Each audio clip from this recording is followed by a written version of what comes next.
Stoicism, the definition of the word is indifference to pleasure or pain, impassiveness.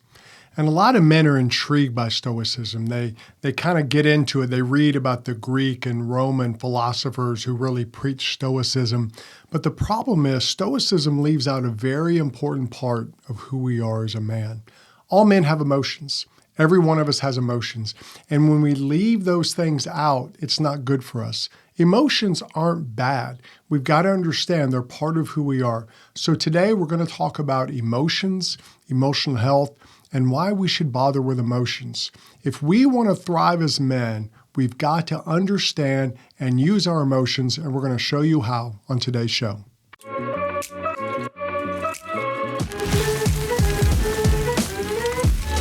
This is the Thriving Man Podcast with David and Reese Maxwell. These weekly shows are designed to help you remove the confusion from your life and make real progress with your growth. No matter where you are or where you're going, we're here to help you live a life you can be proud of. So welcome to the Thriving Man Podcast. Welcome to the Thriving Man Podcast, where our goal is to help you get out of survival mode and into living a life that you can be proud of. My name is Reese. And I'm David. And he's my dad. And today we are talking about emotional strength, which it's probably the most underestimated of the core four that we talk about. Yeah. It's right there with the spiritual. Very few men close. deal with their emotions. And there's this whole thing in the manly culture to not really talk about it. That's why we opened the show talking about Stoicism, because for a lot of guys, Stoicism is kind of what they want. But emotions are part of who we are. Yes. You can't deny them. Yeah. And a lot of guys are in the zone of survival mode where they're like, why should I deal with emotions? I've got enough to deal with. Yeah. I've got, a wife to please. I got kids to feed. I got a boss to make happy. I got cars to fix. I got to pay for this and that. Yeah. I don't have time to work on emotions. It's true. It's true. I don't know why I did that voice. I don't have time to work on it's emotions. It's the manly voice. And the truth is, we can't just ignore our emotions. Right. Because men are emotional. We have emotions.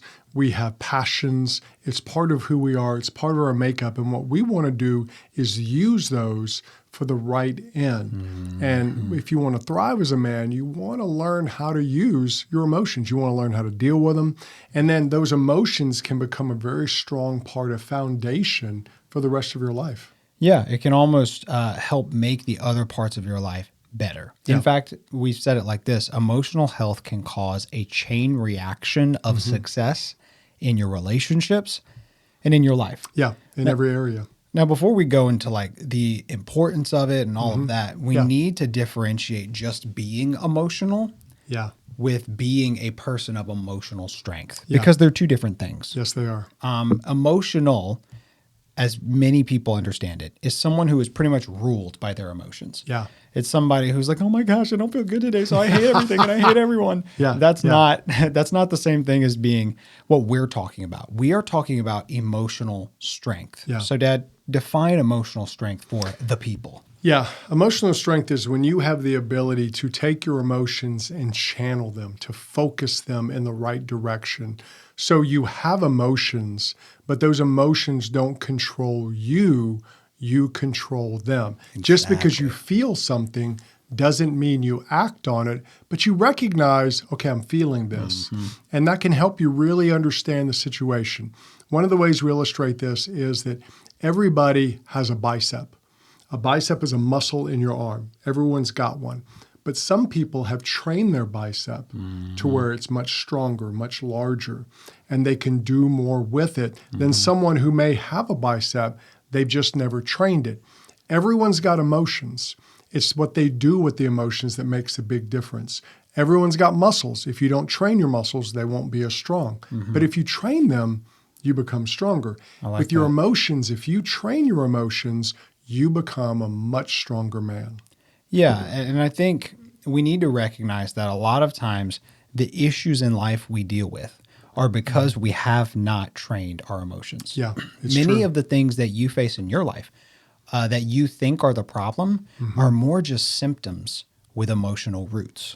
They're just outer displays of an inner issue. I think of the guy who is a a gamer to the point to where he hasn't even invested in his life. Yeah. He's like in his parents' basement. Yeah. And we're Yeah. just like, oh, he's just lazy. Well, really, it could very well be something in the emotional realm. Like he maybe has a lack of confidence. Yeah. And so he doesn't feel like he's strong enough to live a life he can be proud of. Yeah. So he goes and runs to a video game Yeah. to feel like, hey, if I do this really well, I can be proud of that. Yeah. That is a symptom of behavior that comes from an emotional root. Yeah, and a lot of those guys, what's happening is they don't feel they have any control in their life. Yeah. But in the virtual world, I'm the king of this domain. Right.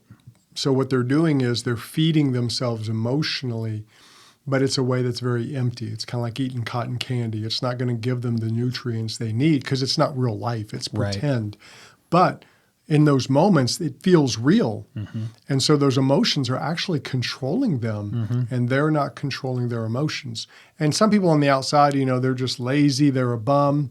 Usually there's a lot more going on behind the surface. For sure. And it's the same thing in your life. If you have things that you're facing and going through, a lot of times they have emotional roots. Another good example would be guys who are just angry. Yeah. If you've ever Yeah. met a man who's just always on the edge of blowing up, he's always like the smallest thing happens and he just gets angry. A lot of times that goes back to the emotional, I guess you'd call it emotional constipation. Yeah. Because Yeah. they don't know how to process anything. So Yeah. they use anger instead. In one of my psychology classes in college, they said anger is a secondary emotion that we use to protect ourselves from other emotions. Yeah. So that guy it's the classic, if all you got's a hammer, everything looks like a nail. Yeah. He's like, anger, that's what I'm going to use to do everything. Yeah. That's an emotional issue. Even though on the outside, it looks more like it's just my personality. Well, and for a lot of guys, that's how they deal with stress. It's how they deal with a lot of things because all these feelings come up. They don't know what to do. They feel frustrated. They don't know how to really even comprehend their own frustration. So they just, okay, someone's going to pay. Someone's going to get taken out. Someone's going to get yelled at. Because what that does is that gives them a little bit more space to live their life. Right. Because they don't know how to really dig down and create a lot of space in their life. And so everyone else pays for their lack of emotional maturity. Yeah, and this happens on an individual level, but it's also happening on a society level. Yeah. The truth is, without emotional success, you're going to be disconnected Yep. from areas of your life Yeah. or from other people. And that's what we see happening in our world today, unfortunately. Yeah. According to an article in Psychology Today, 58% of adults in the United States are considered lonely. Yeah. Over half have this feeling of disconnection. Yeah. A lot of it goes back to the emotional stuff. A lot of it goes back to an inability to truly process emotions. Yeah, and I think we're seeing it more today because of social media and all these things to where people, if they feel a little bit of discontent, then they get online and they see all these people who have a better life than them. True. Everything is great. Well, then that discontent gets magnified, or there's a lot more virtual things to go hide in. And so you really run away from your problems. Instead of going, okay, I need to deal with this, we can just ignore it. We can go live in a virtual world. We can do these things and never really deal with people, never Right. really deal with real people, which actually makes our loneliness just be magnified. Yeah. Yeah. And it affects the way we relate to people. Yeah, it does. Because, like, let's say you're an emotionally unwell person, like you don't have that strength. A lot of times that can cause you to develop friendships that end up being very shallow, being fake. Yeah. Like Yeah. the guys that get together at the bar and they're all talking about the cutest girl that they've slept with. Yeah. And they're all Yeah. sharing stories of, oh, back when I did this. They're all just trying to impress each other. Yeah, yeah. They're not even being themselves. Well, A it's- lot of yeah. those relationships can happen. A lot of guys end up going out with a girl, not so much for the girl, but because of what the other guys will think of them if they show up with this girl. Yep. Like the other guys are going to know this girl's really beautiful, so I'm going to look good. So I'm going to bring that girl. The arm candy Yeah, principle. it's all arm candy, and it's not real, and it's fake, and you're doing it for other people who genuinely don't care. For you, they're not a genuine friend, but that's how a lot of guys live their life. Oh, yeah. Another example on a society level is how high the divorce rate is. Yeah, I mean, a lot of that can go back to a lack of emotional wellness. We just don't know how to process what we feel or understand what other people feel. Yeah. So we just give up on relationships that are supposed to be lifelong. Yeah. And that's not a healthy pattern on a cultural level. It hurts a lot of people. Well, it hurts in the relationship, and then you go into the whole children of divorce, children whose parents leave them, Broken homes. Broken homes. All of those things happen, and we're seeing those magnified as we've had, the last 50 years. The divorce rate has been very high, and it's really hurt us as a society because we have generations now, guys who are trying to be a dad who didn't have a dad, and they don't know how to be a dad. And it's a problem we see magnified, and a lot of it goes back to the lack of emotional strength. Yeah. You even see it in the examples that we have, specifically as men. Whenever you look at manly movies, a lot of the guys that we're designed to look up to are like the strong, silent type. Yeah, it's true. Like they're the lone wolf who can just pop out guns and just shoot everybody, you know? And I think when people talk about toxic masculinity, a lot of times that's what they're referring to is like the John Wayne character in a movie. But, a lot of times as a guy, you think that's cool. The person who's like just gonna kill him, Yeah. But even in the movie, those characters usually have a pretty crappy life. Yeah, they don't have good families. They're kind of messed up. We think of a movie, one of the ones we talk about in our course is the movie Taken. Oh, yeah. Everybody loves, well, not everybody, all men love Taken because every man is like, okay, if you mess with my daughter, I'm going to kill you and everybody around you. Every dad is like, I would do it. Now, of course, none of us, or there may be a few of us who could, but very few of us could do something like that. But we like to imagine that. But if you look at Liam's character's life, he was divorced.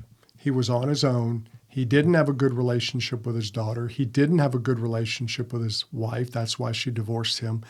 He had a hard time connecting with his daughter. He still saw her as a kid. Yeah. What did he buy her? Like that karaoke? He bought her a little karaoke machine for like an 8-year-old. Yeah.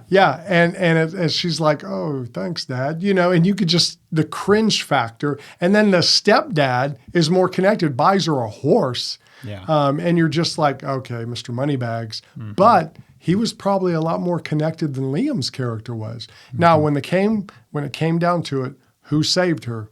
Liam did. But he didn't have a good life before. And that doesn't mean everything's going to get rosy and great after. And what we have to understand is that strong, silent type, that type of thing, it's not good for us to move in that because we think it makes us macho. We think it makes us strong. But if you don't have emotions, you're not going to have good relationships. Yeah. You're not going to be connected. You're going to feel lonely. You're not going to be able to relate to women, and you're not going to be able to relate to your kids. And that's why, as men, we have to grab a hold of our emotions and learn what to do with them and how to use them. And again, it doesn't mean you're going to be emotional. I don't care if a man cries or not. But a man needs to know how to say how he feels. Yeah, and how to process how he feels. Exactly. And the truth is, if you kill that part of you, people aren't going to get all of you. Yeah. If you kill the emotional side of you, your kids, your wife, your friends, they're not going to get the full you.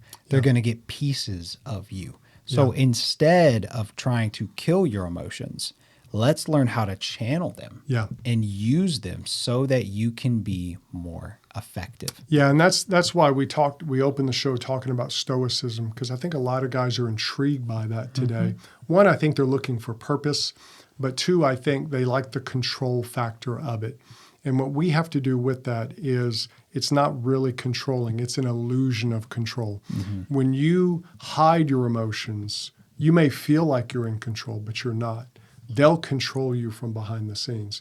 The better thing to do is to take them and channel them. Stoicism won't teach you how to do that. You have to do the work yourself. Just saying that it's not there doesn't mean it's not going to affect. Like if you have a fire and it's going in the middle of your living room and you think, oh, I got it. I think I got it. Eventually it's going to take the whole house. If we hide our emotions and we think, no, it's good over there, then it's going to start having where we aren't connecting with people. It's going to bring destruction to other parts of our life.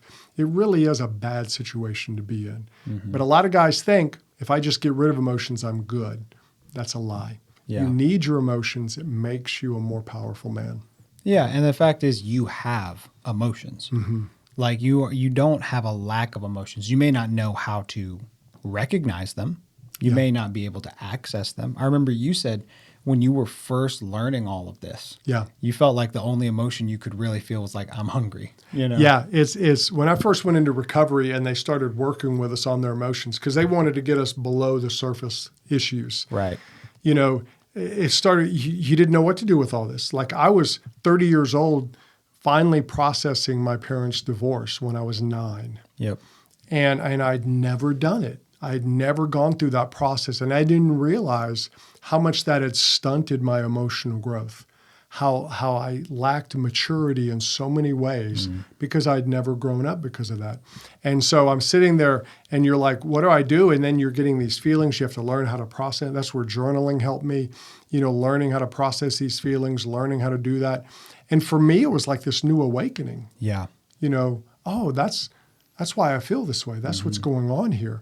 And I think a lot of guys are out there they're busting it every day. They're working hard. They're doing all these things, but a lot of it is they're kind of running away from these feelings that they don't know what to do with. So I'm going to go drink. I'm going to party. I'm going to do this stuff because I'm going to kind of deny where I'm really at in my life because I don't even know how to explain it. I didn't. It took me a while to figure out how to even process my own emotions because I'd never done it before in my life. Yeah. But when you do, it can bring so much benefit. Yeah. Unfortunately, I think a lot of men get caught, like a lot of guys that are in addiction. A lot of times those guys are using their addiction to cope with emotional things that they never processed. Yeah. I have a friend who grew up in a home with an alcoholic father. And his father, as he grew up, he realized that his alcoholic father was an alcoholic because of the home he grew up in.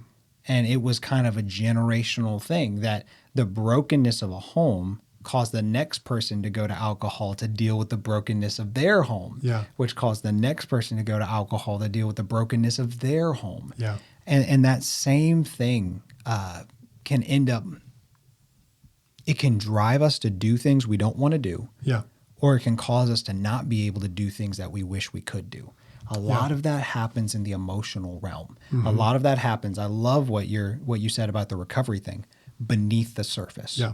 What we're asking guys to do is learn to look beneath the surface. Learn to look beyond the world of just behavior, of just performance, to the why of it, and then the how of it. Yeah, and we see that in guys where sometimes you see a guy who maybe has a lot going in his life. Seems to have a great family, seems to have a good job, things are going well, but then he throws it all away and runs off with some 22-year-old secretary at his office, and you think, what was he doing? Well, a lot of times that came out of something was going on underneath. Yes. And he was trying to hide it through the success, through this, through the other. And he was trying to cover it all up, but it eventually bubbled up. We see that in guys with the midlife crisis. A lot of times when men hit that midlife crisis, they haven't done that emotional work. So when they start getting all these emotional works, thinking about their purpose and the meaning of their life and things like that, they don't know what to do with it. And that's why sometimes guys just freak out when they hit that. Oh, yeah. And they run off, they try to be a teenager again and all that. And a lot of times it's because emotionally, that's when they stop growing. Yeah. They're still in that teenage mode, even though maybe they're in their mid-40s now. Yeah. And they've never grown up emotionally. And what that means is they may have done a lot of accomplishments, but they're not really as strong as they could be as men. Yeah. And I think that's an important element to talk about is like, not only does dealing with emotions help you avoid unhealthy behaviors that at the root are emotional, it also can fuel the good parts of you. Yeah. No man is going to be able to be at peak performance until his emotions can become in line with his behavior. Yeah. It's hard to act in a way that is inconsistent with reality. And that's where a lot of guys are. They're like, oh, well, I want to work so I can make money. And their heart's not in it. Yeah. You know, their emotions aren't there. Their passion isn't there. And because they don't know how to connect with it. Yeah. That can hinder you from doing the very things that you actually want to do. Yeah, and I think that's why so many guys feel like in life they're always kind of scrambling or reaching for something they'll never get. You know, and then you get that cynicism that, well, you know, everything's against me, everybody's against me. And what that really is, a lot of times it's their own emotions. They recognize that something's off. There's something missing. And so they're thinking, well, it must be something outside. Maybe if I made more money, maybe if I got a bigger house, maybe if I got a new wife, maybe whatever. They think this thing will fix me. But the problem is they're going to go from thing to thing because they haven't brought their emotions with them. And like we said, they won't be at peak performance. And there's something in men, we kind of recognize that. I'm missing something. I'm not giving my best. And a lot of guys think, well, if I just work harder. But they're still going to be empty because they're missing on the emotions, which is a part of every man.